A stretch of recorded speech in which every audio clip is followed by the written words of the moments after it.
اخذت الربع ب3 ونص والله، وانا عندي 6000 دينار. اي بالله الكريم. يعني ايش قد هذا الله. هسه حايل شاخذ انا بعد يراد ابو صلي يراد كيلو طماطم فمو مشكله، فنقول الحمد لله وشكر عليك. برغم كل الظروف هذه احنا عندنا معنا الله سبحانه وتعالى. الحمد لله وشكر. الله ان شاء الله يشفع عنا ويشفع عن كل شعب العراق، هذا الشعب المظلوم. هسه انت متريق لو بعدك؟ لا والله، وحق هو الله ما متريق. زين هاي شلون يعني بس وجبه واحده للبيت؟ هذا شوف خلي احاكيك، احنا هذا راح نخليه بين الظهر والعصر حتى تصير عندك وجبه واحده.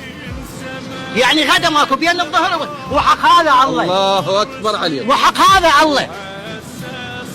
وحق هذا الله.